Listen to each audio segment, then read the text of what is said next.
This is part 2 of this story. If you haven't heard part 1, please go ahead and click on the link in the video description to make sure you're all caught up. On the morning of August 6, David was weak and weary.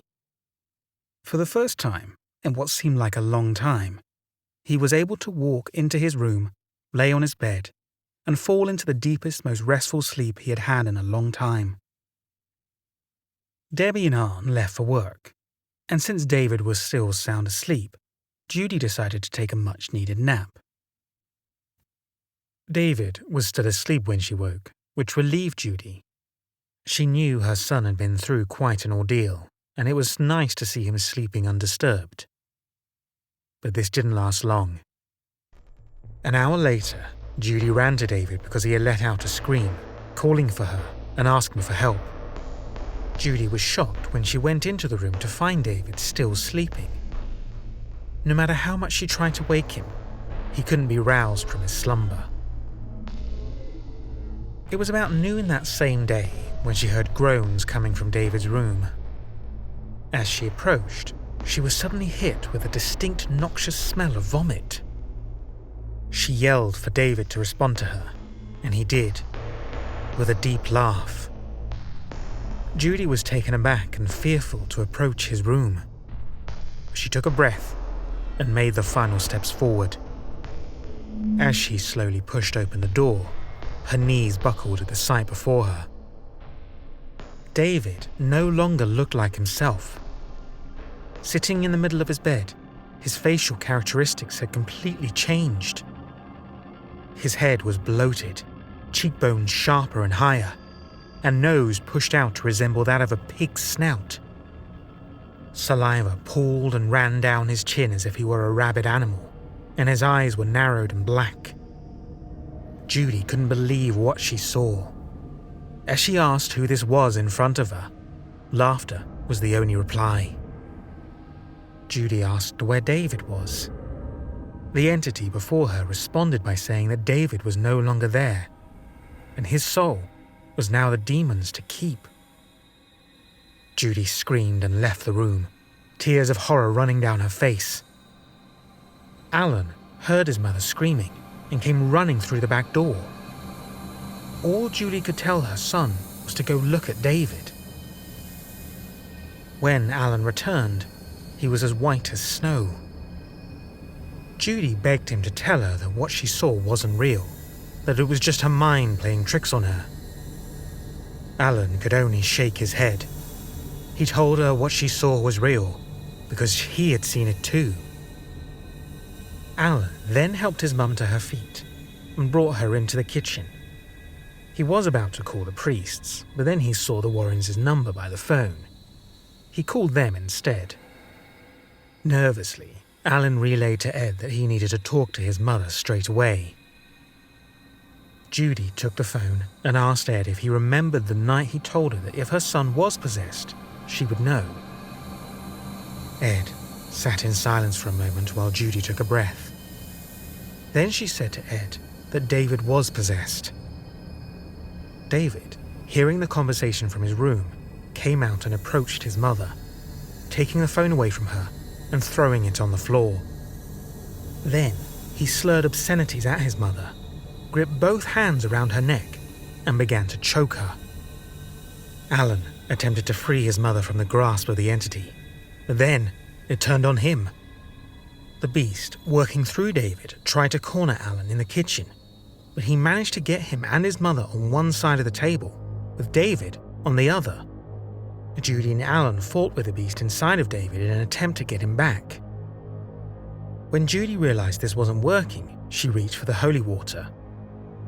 As she threw it onto the possessed boy, he erupted into insane screams, saying how it burned him. Wanting to avoid the holy water, the thing retreated back into David's room. Judy and Alan were completely overwhelmed. Alan placed the phone back on the hook as Judy heard David call out for her. Alan tried to warn his mother to ignore the voices, but she felt she had to get to David. But as she approached the bedroom, the beast grabbed her and yanked her into the room, attempting to strangle her again. Alan ran to aid his mother, but was punched in the jaw. However, Judy was able to free herself from her son's violent grip. She fled down the hallway with Alan in tow and ran out the back door as the beast laughed vehemently inside the house. Judy was at her wits' end. She didn't know why this was happening or what they had done to deserve this onslaught. Just then, Ed and Lorraine pulled up in their car. They ran to Judy and Alan, asking where David was. She told them he was in the bedroom, but Ed shouldn't go in alone because David was dangerous. The Warrens, having seen the effects of possession before, knew better than to face the demonic presence alone. They didn't share this with Judy, but instead walked into the house together. Ed asked Lorraine where David was. She responded by letting him know that David was currently in the living room, but she could tell that this was a really bad possession. They found David sitting in the rocking chair with his head down. At first, the possession wasn't apparent, but as Ed addressed David and David lifted his head, Lorraine was shocked. It was at this point they were able to confirm that David was, beyond a doubt, possessed. Ed tried to speak with David directly, but the demon wouldn't let him in. Instead, Ed changed tactics, trying to find out who the demon was. When Ed asked him this, the demon responded by saying that he was the one who had visited Ed, the one who had scattered the pictures. Ed froze. Earlier in the week, Ed had walked into his home office to find all of the photos and paperwork related to the Glatzel case spread all over the floor. Ed thought he should try a different tactic. He asked the demon if he was alone, but he responded by saying there were many of them, 43 in total. Ed then asked the demon who was in charge. It shouted back at Ed, saying that he was. Even though Ed knew this wasn't David sitting in front of him, he knew he needed to prove it. He asked if the entity could prove that it wasn't just David speaking to him. At this point, the entity pointed to a tennis ball sitting in the middle of the floor. It flew up and whizzed across the room. Lorraine accused the entity of stealing David's body, and the entity responded by calling Lorraine a slew of dirty names. Ed tried to tell the demon that they wouldn't leave him alone, and with the help of the priests, they would be able to expel him from David through the power of God. The demon responded by shouting out blasphemies directed towards God. All of a sudden, everything stopped. The eyes of the entity rolled back into the head. David's body shuddered, and as the Warrens watched on, David's facial features began to return to normal. David was stunned to see the Warrens standing before him, so he asked what they were doing there. When they responded by asking David if he knew why they were there, David said he had no idea. He had just woken up after all. The rapid progression of David's case was rare, but not unheard of. Within the church, there was usually a noteworthy case of this caliber a couple of times each century. From August the 6th on, David was possessed with the various spirits. The family faced every kind of attack imaginable, from violence to hatred to sexual innuendos. The onslaught varied depending on the beast that had possessed David that day. Arne proved to be a big help, as he was the only person in the house on a consistent basis that was big enough to take the demon on and put up some kind of resistance towards it. Since Carl Sr. was at home most of the time, Arne felt like he had to step up and protect the family. Since the Warrens had completed their investigation, the fate of the Glatzel family was now in the hands of the Diocese of Bridgeport. However, the minute the diocese took over, the Glatzel family felt like they were stranded in the middle of an ocean. The diocese provided little support and help to the family. Ed and Lorraine were outraged by the lack of help from the church. Chancery officials were made aware of the case back at the beginning of July. Ed had encouraged the church to bring in the exorcist from the Midwest to help the family, but the church refused because he would be coming from outside their diocese. It wasn't until David became officially possessed that action was taken. Because the church officials weren't doing anything to help the process, the load fell entirely on the newly ordained priests. All 3 priests that had been helping the Glatzel family had been completely changed by the experiences they had witnessed. The priests knew that the case required a major exorcism, but none of them were exorcists.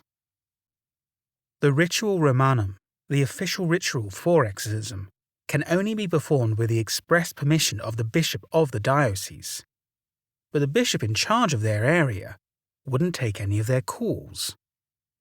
Around August 8th, the situation had escalated to such heights that Fathers Malaya and Grosso ended up visiting the bishop directly, requesting that an exorcism be considered for David Glatzel. They were finally heard, as a few days later, the required paperwork was retrieved. This was a completely asinine step to have to take given the current situation, but at least it felt like a step in the right direction. On August 11th, Father Grosso sent all of the recordings, photographs, and a supporting letter. Father Giangrosso also submitted a report evaluating the situation and David's current condition. These materials were sent to the Chancery officials for a review. While this was a significant step, the Glatzels weren't feeling any kind of relief as they continued to face the torment of the demons that had infiltrated their home. While the Glatzels finally felt like they were getting the help they really needed, they were still left to their own devices until the church determined whether or not an exorcism would be conducted. Arne continued to help as much as he could by defending David and blocking any violent actions the demon tried to take on him.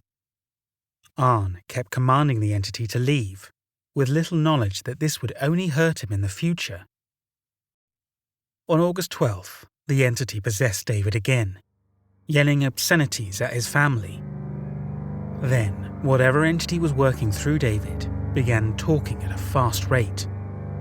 It could no longer be understood.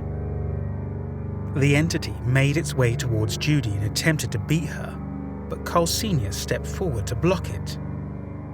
Carl Sr. slapped the beast in the face. He knew it wasn't his son anymore. But the beast within David fought back. As the beast attempted to strike Carl Sr., he grabbed it by the arm, and it immediately snapped free. Carl Sr. then found himself fighting with his young son, a boy who definitely didn't have it in him to put up the fight this demon was putting up. Judy kept yelling at the demon to leave her son, but it just fought back, saying that it would never leave. Carl Sr. squeezed his son's body so tight that gasps began to emanate from the boy. Judy yelled at Carl Sr. to stop. She was afraid he would break David's ribs. The boy then seemed as though he was asleep. Carl Sr. dragged him over to the rocking chair and slapped him awake. David, seeming like himself again, asked his mother for a glass of water. She retrieved one for him. When David took the glass, he threw the water back into his mother's face and began laughing uncontrollably. Judy then phoned the Warrens and told them that whatever was possessing David wasn't going away. The Warrens said they would make their way over, but Judy should also call the rectory. Judy called the rectory and was told about the steps being taken to try to get an exorcism for David.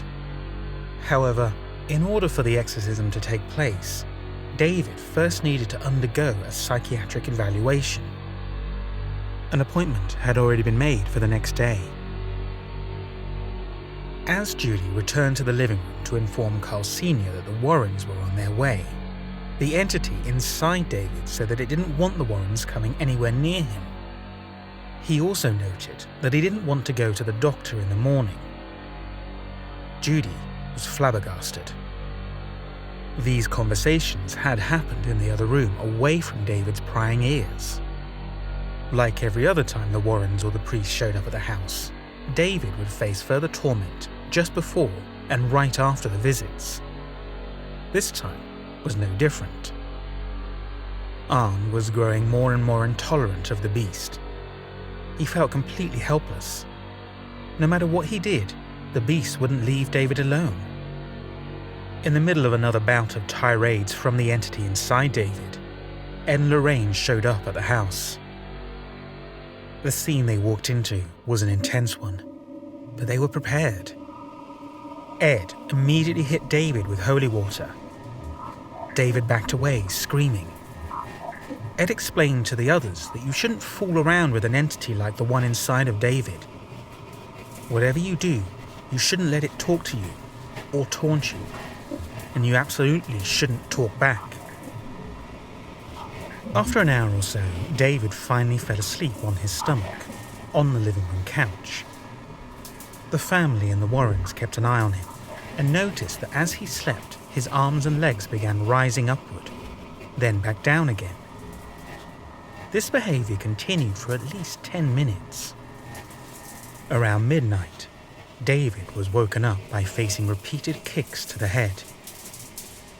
Arne again tried to get the demon to stop, but it wouldn't. Debbie screamed at the demon, trying to figure out who it was that was possessing her brother. David didn't speak, but on his legs, a red blotch appeared.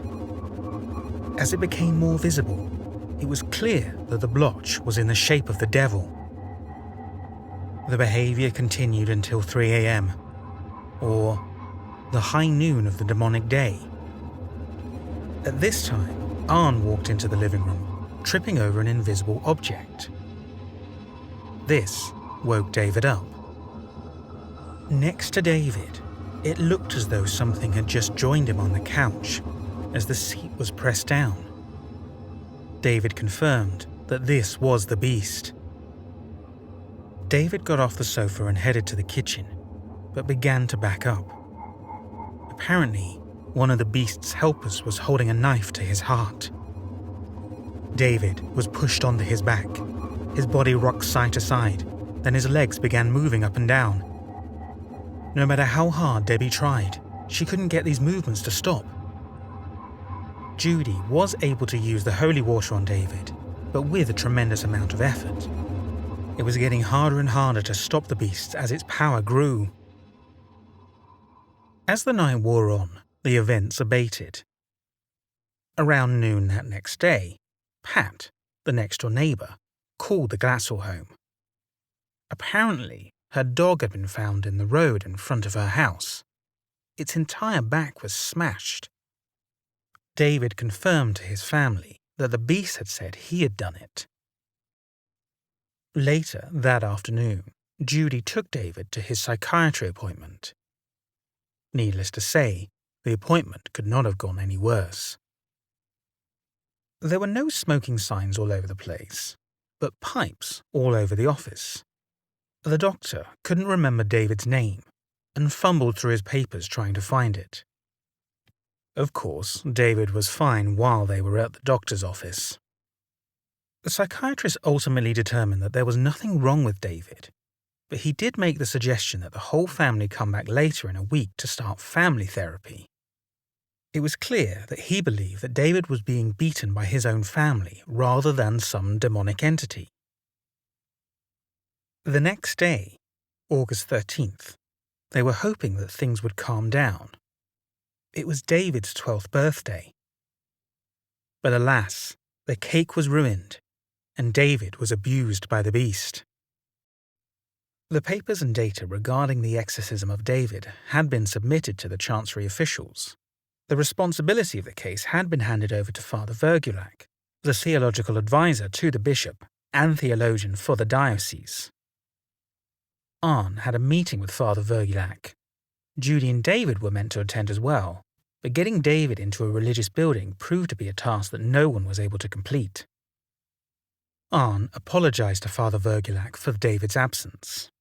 The father accepted this as he wanted to speak with Arne as well, since the Warrens had suggested he would be the best spokesperson for the case. To Arne's surprise, Father Vergulac was actually quite well versed in demonology, a welcome change to the other priests that had been attempting to help in the case. Father Vergulac and Arne spoke for 2 hours regarding everything that had been going on.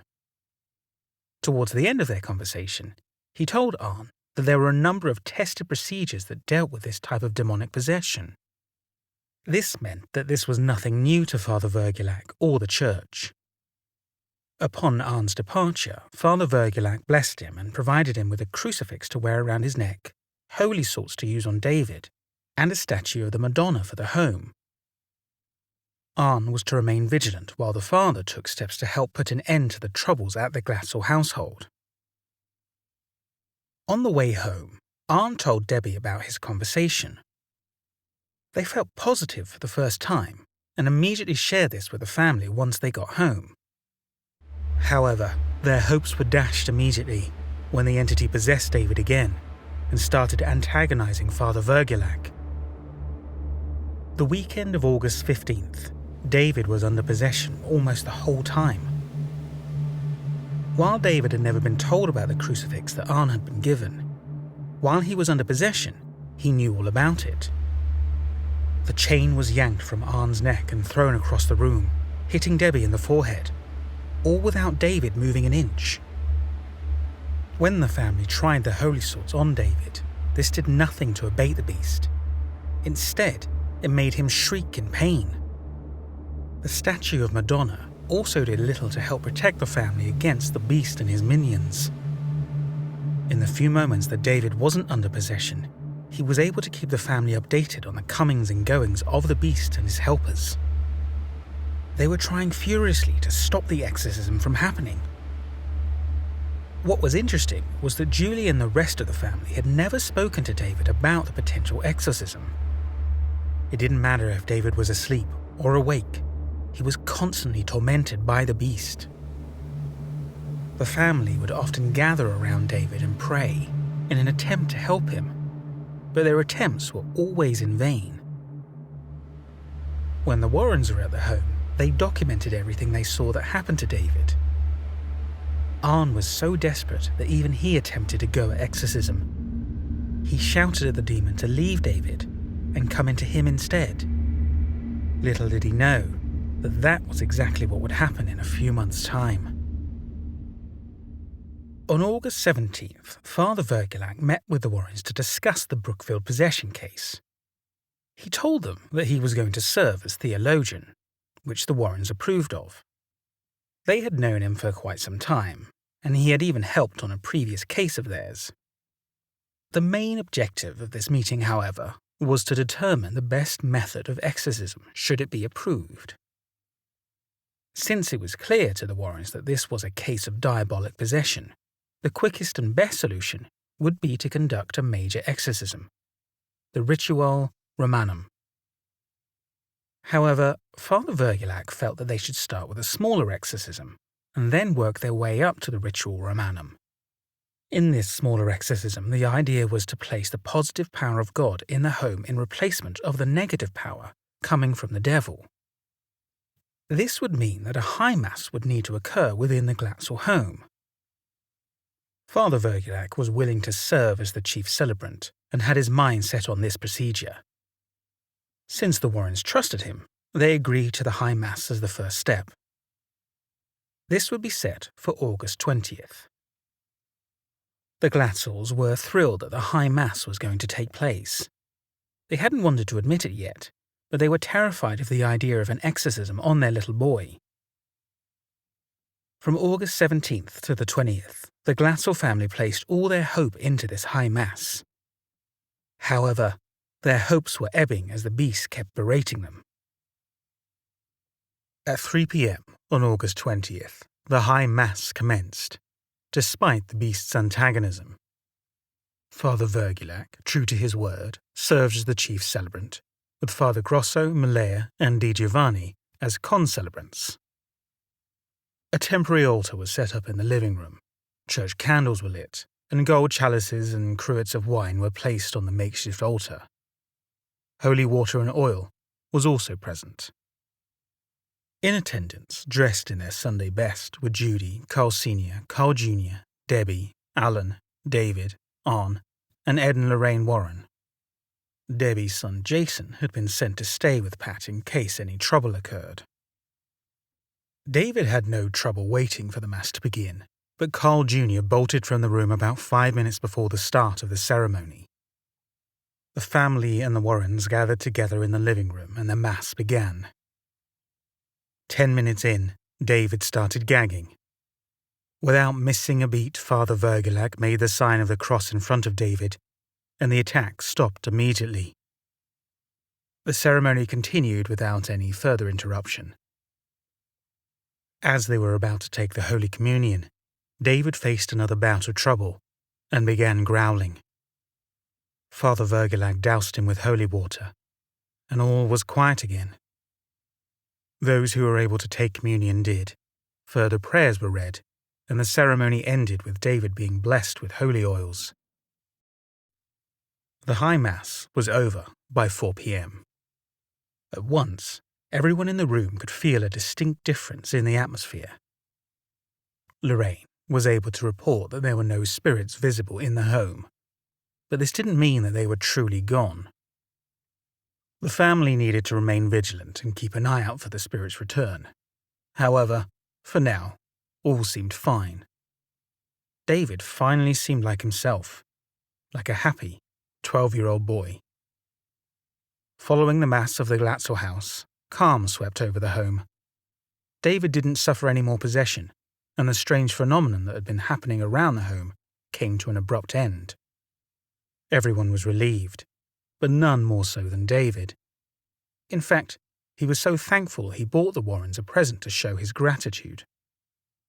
Although everything seemed to be back to normal, there was still some apprehension within the home. The family had a 7-day waiting period in place to see if the demons had actually left the home. Ed and Lorraine knew that if the demonic spirits infiltrating the home were of a lesser variety, the High Mass may have been enough to bring an end to the events. But if the entities were more powerful, more diabolical, then the only way they would be able to get rid of them would be through an exorcism. Although everything was going well at the beginning of the 7-day period, by the end of it, all of the activity resumed within the home. David was under possession again. What was strange was that the activity didn't begin in the Glatzel home during that period. Rather, it started with their neighbour, Pat, receiving a strange phone call, as well as the priests at the rectory. Throughout those 7 days, random calls would be received by the Glatzel family, as well as other random individuals throughout Brookfield. David then started hearing a little girl calling out to him, as if from a distance. Alan was also able to recall an instance of something warning them that Arne would die at work the next day. Arne had recently gotten a new job as a tree surgeon, and while he was at work that next day, he was 100 feet up in a tree when his rigging failed. He fell 70 feet down before his pulley gear stopped the fall. Arne's foreman was shocked. Arne should have been killed from that drop. It had been over a month since David had left the house due to everything that had been going on. The family finally felt it was safe to let him come out. As they were driving down the main road through town, David got a far-off look in his eyes. He then grabbed the steering wheel and slammed his foot on the gas pedal. It took all of Debbie and Arne's strength to bring the car to a stop, narrowly missing some pedestrians in the street. At this point, they knew the possession wasn't over. As of Monday, August 25th, David was under possession again. The entity threatened to kill Arne again, and he began to spout off a slew of enraged words that the family wasn't able to understand, as it was a language unlike any they had ever heard. The attacks on David then increased in their severity, with him being shot, stabbed, and clubbed. If the entity wasn't possessing David, then it was instead using David as a means to attack the rest of the family.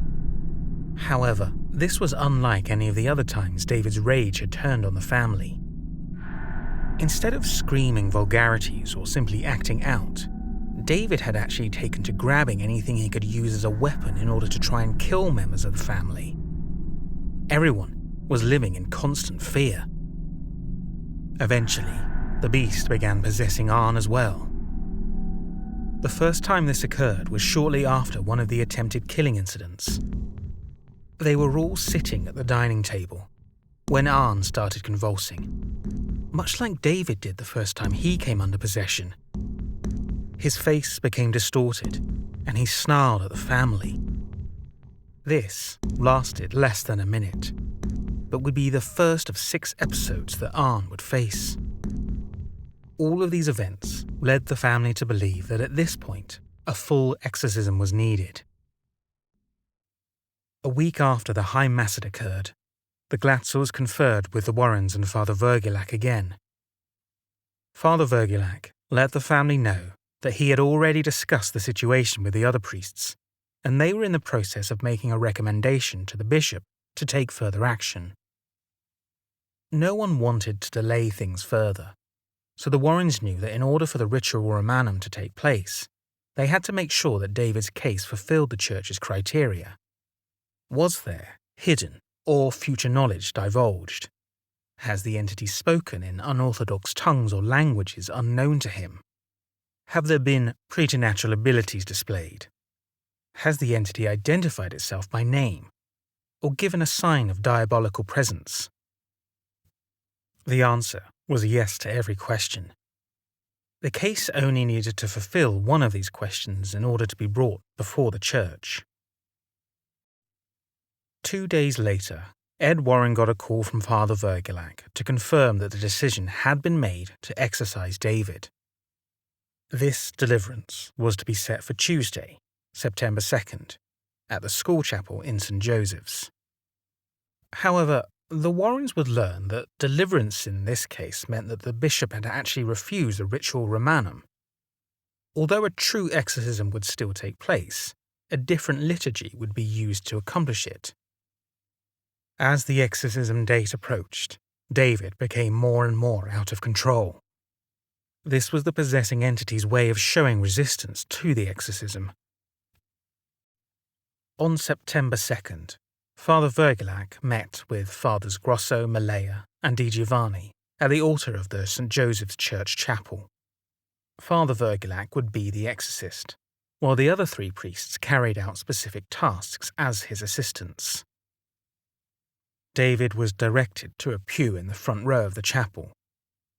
Others in attendance included Judy and Carl Sr., along with Debbie, Arne, and Alan.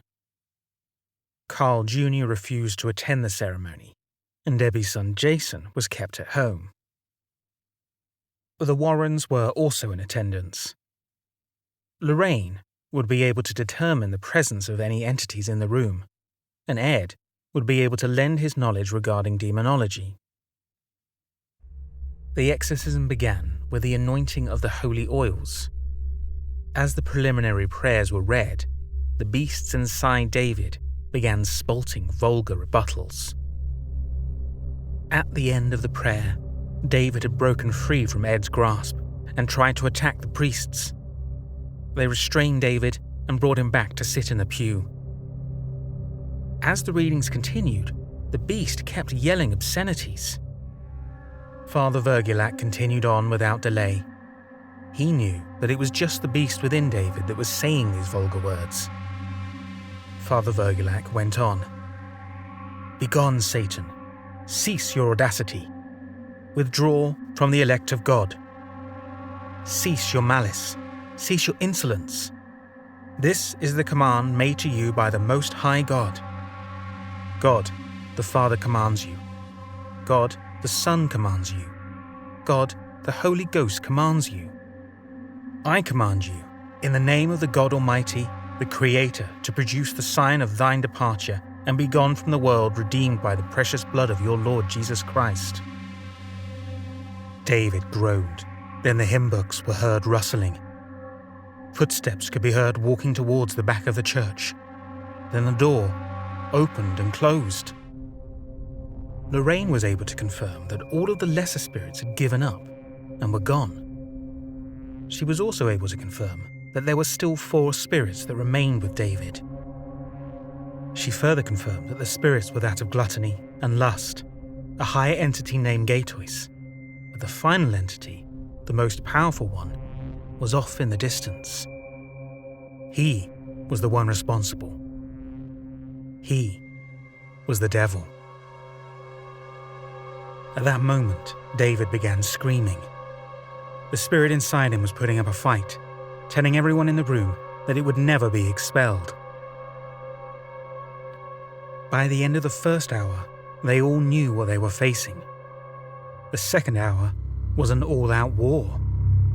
The priests were punched and bitten, everyone was covered in slobber, and they were all forced to endure the blasphemies that the entity was shouting. Eventually, David seemed to break through.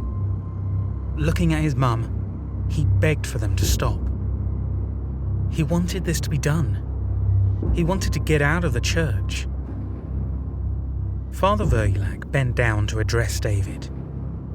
David then grabbed him at the father's throat and began choking him. Everything David had been saying was just a ruse, and the priest didn't make the same mistake again. Shortly after this incident, the entity inside David began to disfigure him. He made his body bloat. He was strangled with his face turning blue. Wails sounded from David. His eyes were bulging, and Father Vergulac looked on in horror. He knew that the beast would stop at nothing to kill. The priests knew that one of two things would happen if they continued. Either they would successfully exorcise David, or he would die. Father Vergulac made the decision to stop the exorcism, as he didn't want to risk David's death. He made the sign of the cross over David and declared, Dominus Vobiscum, ending the exorcism. David remained possessed, but now the lesser entities had been expelled. They would not appear within David again. But the four stronger entities still remained with David, and another exorcism would need to take place in order to expel them from the boy. There was a significant amount of tension in the Glatzel home following the exorcism attempt on September 2nd. The frequency of the possession didn't abate, and although 39 of the entities had been expelled from David, they still hung around the home. These entities continued to launch attacks at the rest of the family, as well as the priests, although they didn't possess anyone. Arne was the one individual within the home that continued to resist the demonic forces. Because of this, he was consistently suffering the fury of the remaining entities. At one point, the entity had said it would possess Arne again, and it held true to its word. That Sunday, at Mass, Arne was possessed for the second time. Arne had attended Mass that Sunday along with Debbie, Jason, and the rest of the Glatzels. While Mass commenced, Arne noticed one of the entities that had been expelled from David standing at the altar along with the priests. Next thing Arne knew, he was outside of the church with Debbie, who was asking him why he had done what he did. Arne had no idea what she was talking about. Debbie then told him that he was sitting there quietly with the rest of the family when Arne began cursing. What was weird was that the sounds of the cursing were coming from Arne, but his mouth hadn't moved at all. Eventually, others began to turn and stare at Arne in shock. Debbie eventually had to hustle him outside of the church. Arne had no recollection of these events and felt terrible that they had occurred. As the week wore on, the entity possessing David came out with an ominous premonition, stating that it would take what was his and will possess Arne and kill with a knife. The prediction continued on, saying that Arne would be caught for the crime, rattled off a number of names which eventually turned out to be lawyers and court officials involved in the case, and then declared that Arne would be found guilty and spend the rest of his life in prison. The beast's goal was to ruin Arne's life, and he meant it. Everyone knew that a second exorcism on David needed to take place.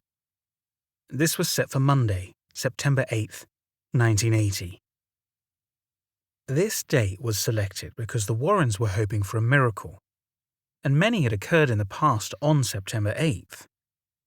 You see, this is a day where possession does not occur anywhere in the world because September 8th was the birthday of the Blessed Virgin Mary. The priests and Warrens felt that this was the day that the case would either be lost or won.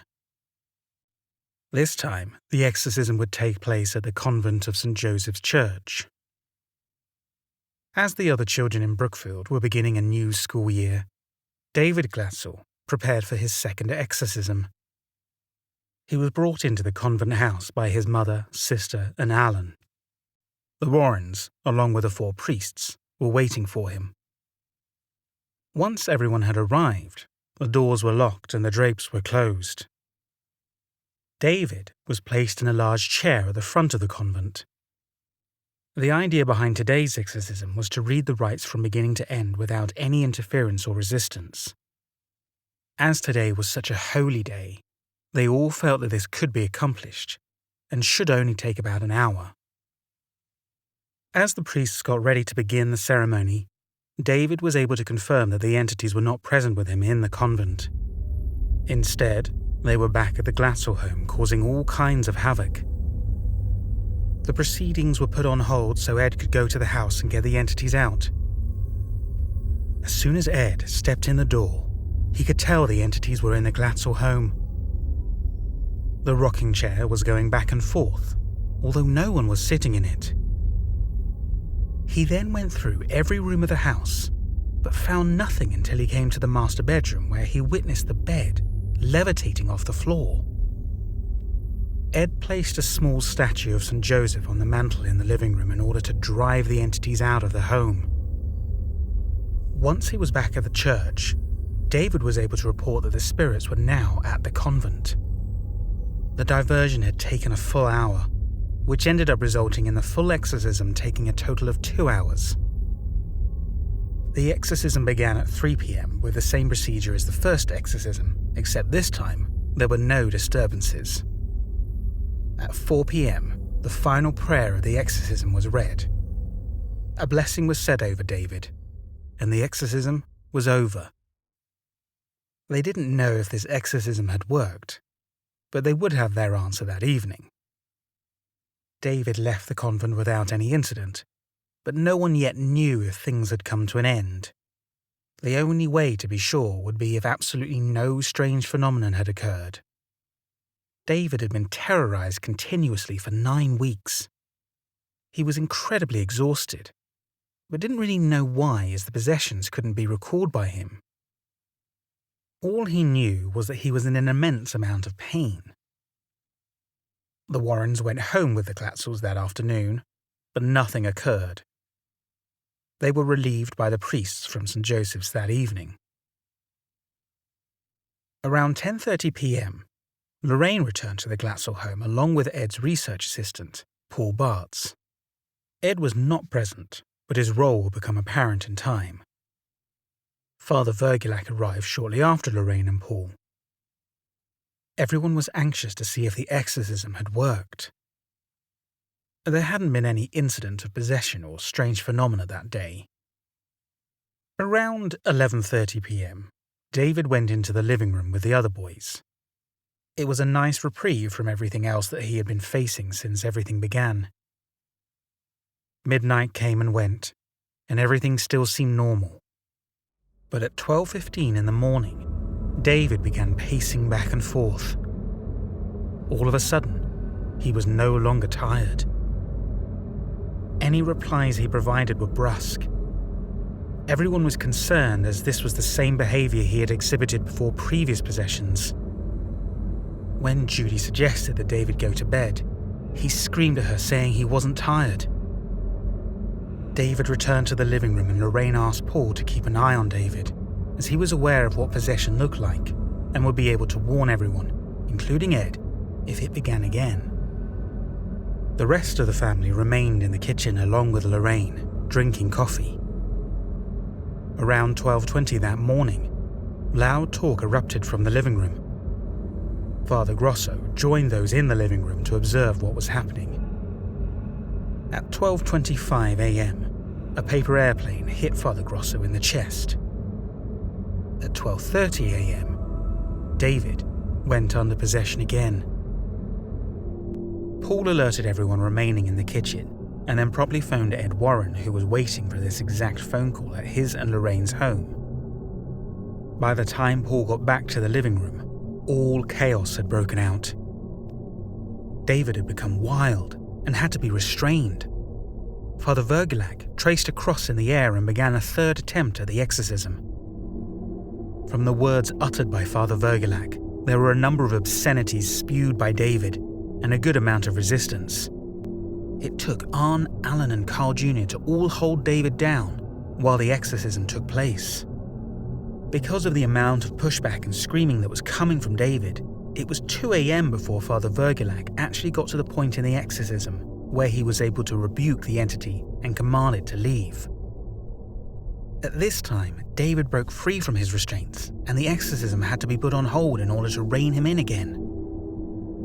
By 3 a.m., the entity's defiance remained undiminished, but everyone else in attendance were worn down. Father Vergelac began asking the entity who he was.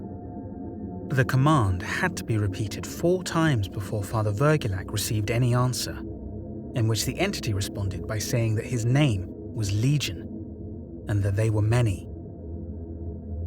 As these events were unfolding at the Glatzel home, Ed was 25 miles away at home, where he was trying to summon the entity to him.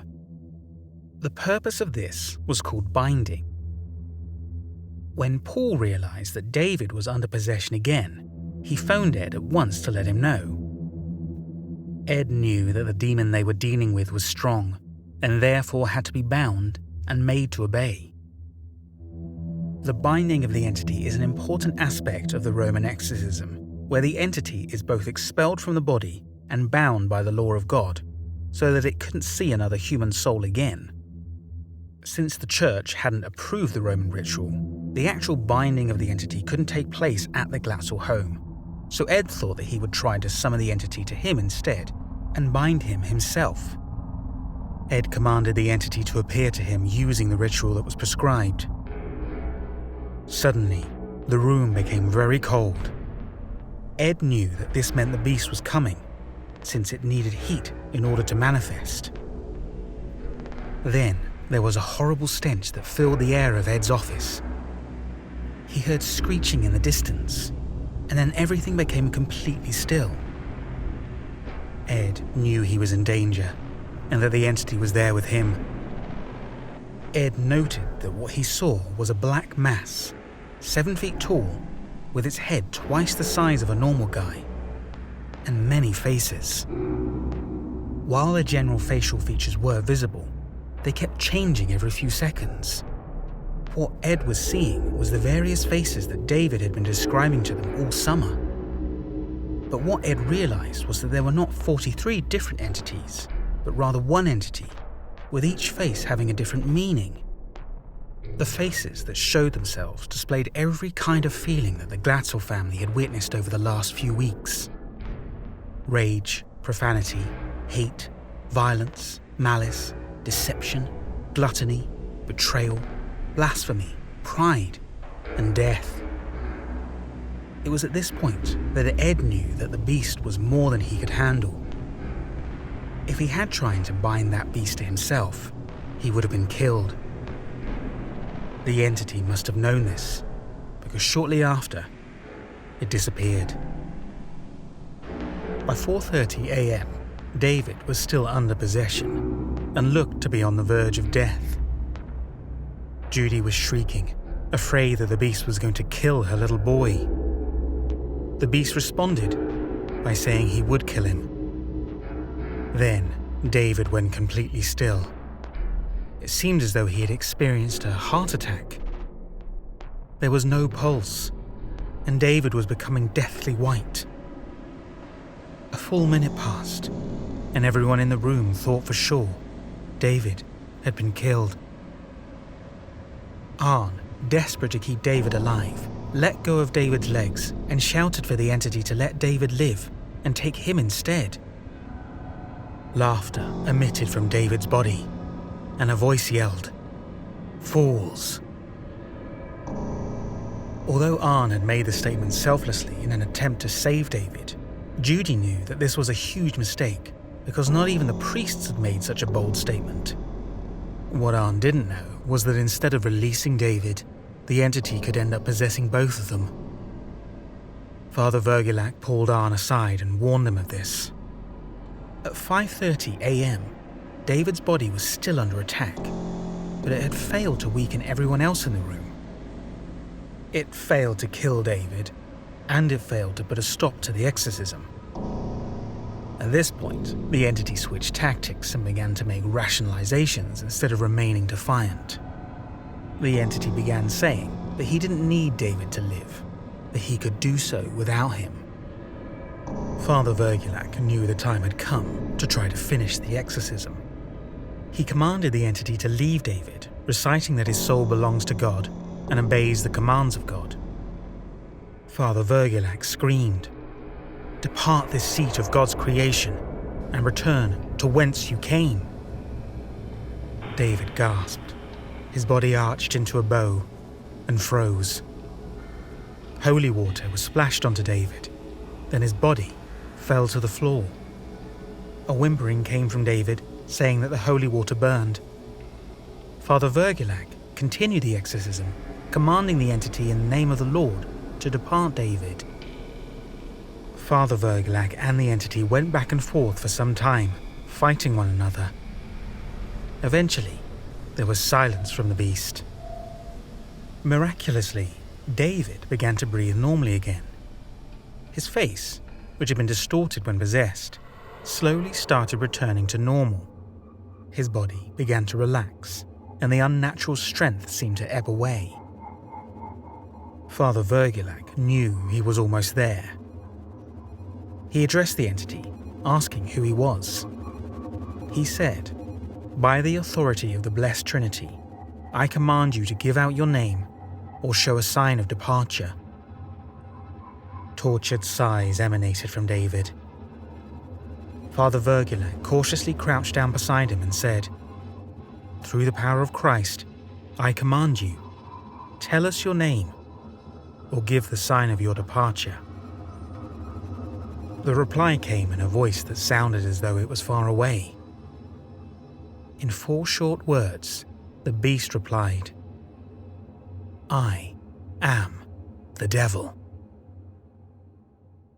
At 6:15 a.m. on September 9th, 1980, the possession of David Glassell had officially come to an end.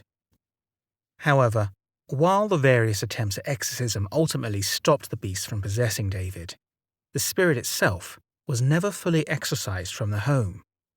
This largely stemmed from the fact that the procedures that were done were not a major exorcism, so the beast was never properly bound. At this point, the only solution to ensure that the beast was fully exorcised would be to conduct the ritual Romanum. Ed largely placed this failure on the church and its failure to realize that it was entirely possible that the devil was in Connecticut. Ed knew that further exorcism was required in order to bring this entire case to a close, but the Chancery closed the case after the smaller exorcism on September 9th. Father Vergulac was removed from the case in late September, and then subsequently sent to Rome along with Father Di Giovanni. The local priests were told to return to their normal duties. Since the entity was no longer possessing David, the diocesan officials felt that their job was done. Because strange phenomenon was still taking place in the Glassell home, a week after the exorcism took place, a monk visited the home to assess the situation. Father Vergulac was with the family that night to help state their case, but the monk would have none of it. The monk was rude to the family and had declared that they were all crazy and that there was no way that David was actually possessed. Because of his biased beliefs, he determined that the family didn't need a further exorcism. As the days wore on in September, the entity possessed David a few more times, but only in short bursts, just to show that he was still there. But in October, it switched its attention to Carl Jr. Carl had already been acting abnormally with the presence of the entities, but when the entity turns its full attention onto Carl Jr., he turned into a complete madman. He pulled a loaded shotgun on Debbie, sent Alan to the hospital with stab wounds from a rake. He destroyed all of Arne's clothing, cut his music tapes, and even destroyed all of his cartons of cigarettes. As mid-October approached, the violence got so bad at the Glatzel home that the cops were eventually called, in some cases multiple times a week. The Warrens were able to convince the cops of what was going on and avoid sending Carl Jr. to a juvenile detention centre. Up until this point, no one outside of the family, Warrens and the church had been informed of what was happening in the Glatzel home. But they all knew at this point it was necessary to inform the police. It was requested that the cops didn't arrest anyone in the home, unless it was completely necessary. Amazingly, the police agreed to this, and eventually, Carl Jr. calmed down by mid-November. While this was happening at the Glatzel home, it turned out that Mary Johnson and her daughters fled the rental home in Newtown on October 14, 1980. Over the course of the summer, little incidents had occurred off and on until it got to the point that the young girls were so terrified that they wouldn't go into the home unless their mother was with them. The personalities of the Johnsons also changed while they were living in the rental home. They were constantly fighting. Everything seemed to go wrong. And by October, living in this home had broken them financially. At this time, they were forced to return to Bridgeport. Debbie's job had been phased out in September, but her manager had referred her to Alan Bono, who was the new manager of the Brookfield Kennels located on Route 7, not too far from the Glatzel home. Mr. Bono reached out to Debbie in late October, offering her a job and a free apartment if she worked for him. This unit was located on the same property as the kennels and was also managed by Mr. Bono.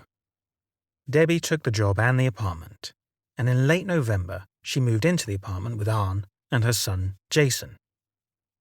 This was a wonderful new start for the trio. With both Arne and Debbie working and no rent to be paid, they were able to set aside most of their money for a wedding they were hoping for in the spring. By December, the activity of the Glatzel home had calmed down significantly, though the beast was still present. The beast talked to David, which is how the family knew it was still present in the home. Judy would periodically ask David what the beast was doing, and David would just respond by telling her that he was waiting. But for what? David did not know. November 4th was the third time Arne would be possessed. Arne and Debbie made their way to the rental home in Newtown in order to check on Mrs. Johnson and Arne's younger sisters. They were surprised to see that the home was vacant once they arrived, but they were glad to see that the Johnsons had finally left. As Debbie was waiting for Arne to come out of the home, Arne came under possession. He trembled all over. His face changed to a snarl. It was clear that the spirit hadn't left at all and can possess any of them at any time. In the middle of January, Arne came under possession for the fourth time. Much like the first 3 times, this possession was the same. But what would change Arne's life forever would be the final 2 possessions, occurring within 10 minutes of another. What would occur would be as a result of the entity's retribution for Arne challenging him. As soon as the Johnsons left the rental home in Newtown, things returned to normal between everyone. This was a huge relief. On Sunday, February 15th, 1981, Arne and Debbie went to Bridgeport to pick up Arne's little sisters, Wanda, Janice, and Mary. As February 16th was George Washington's birthday and a state holiday in Connecticut, the girls had the Monday off and were going to stay with Arne and Debbie. Although Monday was a holiday, Arne and Debbie still had to work.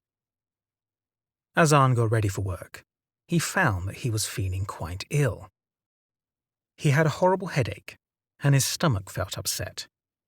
so at 7:15 a.m. on the morning of February 16, 1981, Arne called in sick to work. Debbie gave him some meds and sent him back to bed. He found it difficult to sleep, though, because of all the kids in the home, so he got up around 10 a.m., but felt much better by this point. As Debbie went to work, the young Johnson girls wanted to go with her, so she showed them around and introduced them to Alan Bono. Later that day, all of them joined Mr. Bono for lunch. Mr. Bono ate out frequently because he wasn't married. He would also take others out with him so he would have some company.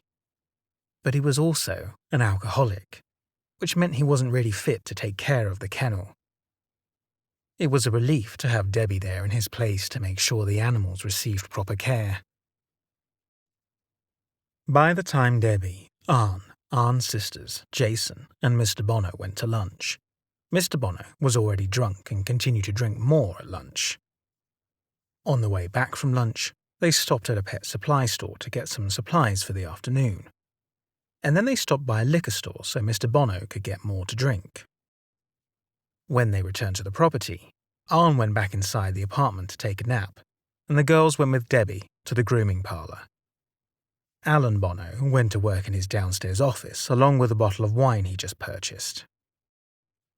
Debbie felt a growing sense of unease as the afternoon wore on. By 4 p.m. that day, Judy Glatzel could feel the unease as well. Her unease was so strong that she called the kennels to ask Debbie and Arne to come over that evening and get away from the property. Around 5 p.m., Arne was awake and feeling much better compared to that morning. Mr. Bono asked Arne if he could come by his office and fix his stereo for him. Arne went down to the office while Debbie and the girls continued grooming the animals in the kennel. Around 5:30 p.m., Judy called Debbie again, more frantic than before, urging them to get to the Glatzel home as soon as possible. However, Mr. Bono was completely intoxicated and didn't want them to leave. He kept asking them to stay for dinner. Since he wouldn't let up, Debbie finally agreed, and 3 pizzas were ordered. Debbie and the girls went to pick up the pizza shortly after 6 p.m., while Arne went up to the apartment to check on their dog. When Debbie and the girls returned a little after 6 p.m., they found Mr. Bono and Arne in the kennel office. Mr. Bono was still drinking, but he was elated because his stereo was now fixed. Debbie knew how Mr. Bono could get when he was drunk, so she suggested they all take the pizzas up to his apartment and eat there. Everyone sat down to eat, but Mr. Bono turned on the TV and became enraged when it wouldn't work. Arne and Debbie were ready to leave, so they gathered the girls and left Mr. Bono's apartment. Debbie and Arne were already at the bottom of the stairs when they realized that the girls hadn't followed them. Mr. Bono was blocking their path. Debbie didn't realize it immediately, but this was the 5th time Arne came under possession. Arne pushed past Debbie, and that was when she noticed that it wasn't Arne at all, but the beast. A growl emanated from Arne, and then he pushed Debbie down and began attacking her. She was being kicked all over, and it was clear that the beast's goal was to kill her. The Johnson girls were finally able to make their way down the stairs, and Wanda yelled for her brother to stop beating on Debbie. This momentary distraction allowed Debbie to get to her feet. In this short lapse, Arne returned to his normal self. Debbie was crying on the lawn when Arne turned to her and asked her what was wrong. By this time, Janice and Mary had also made their way downstairs, followed close behind Mr. Bono. Mr. Bono was in a rage. He didn't want them to leave. Mary tried to calm Mr. Bono down, but he grabbed her by the arm and held on tight. Mary was terrified and began screaming for him to let her go. Arne tried to calm Mr. Bono down as well, but nothing was working. At the time, Mr. Bono was technically committing a felony crime, as he was forcefully restraining a minor. Debbie and Arne tried to get him to let Mary go, but he just wouldn't let up. Finally, Mr. Bono did let Mary go, but in the process began fighting with Arne instead. Mr. Bono kept tempting Arne to fight him. Mr. Bono was completely drunk, and all anybody wanted to do was calm him down. Wanda and Debbie tried desperately to break up the fight, but Mr. Bono wouldn't back down. Debbie finally gave up, and when she stepped away, she noticed that Arne was under possession again. She knew because Arne again didn't look like himself, and there were two voices emanating from him. Suddenly, everything came to a stop. Both men backed away, and Arne stepped back. Mr. Bono egged him on again. Then a strange bestial roar came from Arne. Seconds later, Mr. Bono fell to the ground, and Arne disappeared behind the kennels.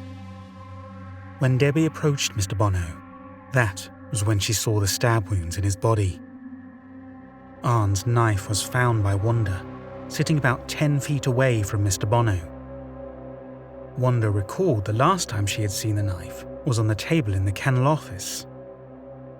When she approached the blade, she noticed it was glowing. The paramedics arrived and attempted to do everything they could to stop the bleeding in Mr. Bono.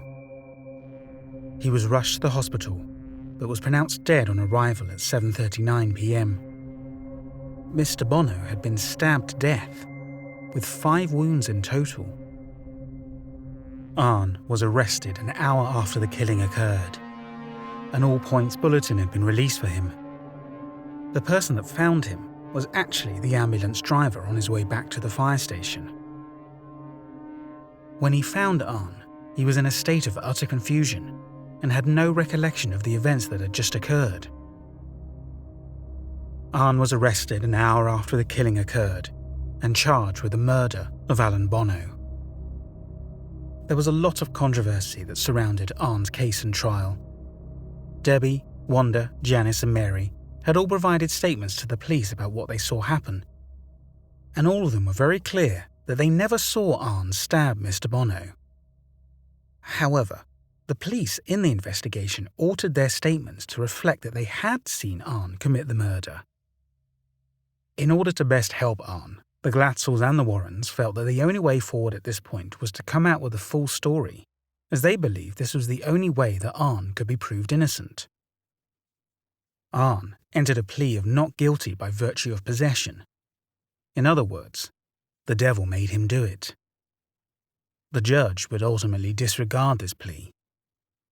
After both sides stated their case, the jury deliberated over the course of several days, as the judge refused to accept a stalemate from the jurors.